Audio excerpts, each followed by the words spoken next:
വിനീത നമസ്കാരം. ഇന്ന് ചരിത്രപ്രസിദ്ധമായ വൈക്കത്തഷ്ടമി.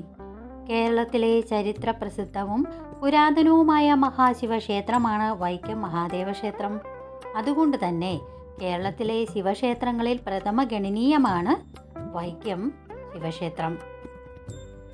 നമുക്ക് ഇന്നത്തെ ഈ വൈക്കത്തഷ്ടമിയെപ്പറ്റി കൂടുതൽ അറിയാം. കേരളത്തിലെ ശിവക്ഷേത്രങ്ങളിൽ പ്രഥമ സ്ഥാനമുള്ള വൈക്കം മഹാദേവ ക്ഷേത്രം.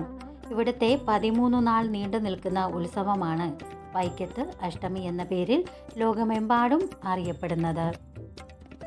അതിൽ 12ാം നാൾ ആണ് അഷ്ടമി. ജീവകാരുണ്യ വാരിധിയായ തിരുവൈക്കത്തപ്പൻ ശ്രീ വ്യാഘ്രപാദ മഹർഷിക്ക് മുന്നിൽ പ്രത്യക്ഷനാവുകയും അനുഗ്രഹിക്കുകയും ചെയ്തു. എന്നിട്ട് എന്തു വരം വേണമെങ്കിലും ചോദിക്കുവാൻ ആവശ്യപ്പെട്ടു.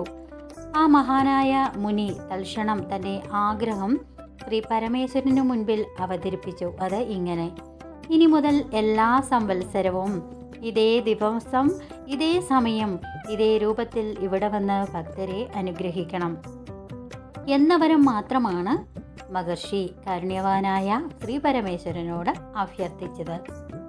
കാരുണ്യവാരിധിയായ ഭഗവാൻ ശ്രീ വൈക്കത്തപ്പൻ മഹാമുനി ചോദിച്ച വരവും മോക്ഷവും നൽകി. അവിടെ തന്നെ അന്തർദാനവും ചെയ്തു. ആ പുണ്യപാവനമായ സുദിനമാണ് വൈക്കത്തഷ്ടമി. വൈക്കത്തഷ്ടമി ദിവസം വൈക്കത്തപ്പനെ തൊഴുതാൽ ദുഃഖമോചനം നൽകി അഭിഷ്ട കാര്യസിദ്ധി വരം ലഭിക്കുമെന്നാണ് വിശ്വാസം. സ്വർണ്ണപ്രഭ മണ്ഡലം ചാർത്തി, സ്വർണ്ണ അങ്കി, സ്വർണ്ണ ചന്ദ്രക്കല, സ്വർണ്ണ പുഷ്പങ്ങൾ, മാലകൾ, ഉതിരബന്ധം എന്നിവ കൊണ്ട് അലങ്കരിച്ച വൈക്കത്തപ്പൻ്റെ മംഗളരൂപം കാണുവാനായി വേണ്ടിയാണ് നാനാദിക്കിൽ നിന്നും ധാരാളം ഭക്തർ ഇവിടെ എത്തിച്ചേരുന്നത്. അഷ്ടമി ദർശനം കഴിഞ്ഞ് ക്ഷേത്രത്തിൽ കാത്തിരുന്ന് രാത്രിയിലെ അഷ്ടമി വിളക്ക് തൊഴുതാൽ അതുകൂടി പുണ്യം ലഭിക്കുമെന്നാണ് വിശ്വാസം. ഈ വീഡിയോ നിങ്ങൾക്ക് ഏവർക്കും ഇഷ്ടപ്പെട്ടു എന്ന് ഞാൻ കരുതുന്നു. വീഡിയോ ഇഷ്ടമായെങ്കിൽ ലൈക്ക് ചെയ്യുക, ഷെയർ ചെയ്യുക, സബ്സ്ക്രൈബ് ചെയ്യുക. ഞാനിടുന്ന ഓരോ വീഡിയോയും നിങ്ങൾക്ക് ലഭിക്കുന്നതിനായി ബെല്ലൈക്കൺ കൂടി ഒന്ന് സ്പർശിക്കുക. ഇതിഹാസങ്ങളിലെയും മറ്റൊരു വിവരങ്ങളുമായി അടുത്ത വീഡിയോയിൽ വരുവരെ നന്ദി, നമസ്കാരം.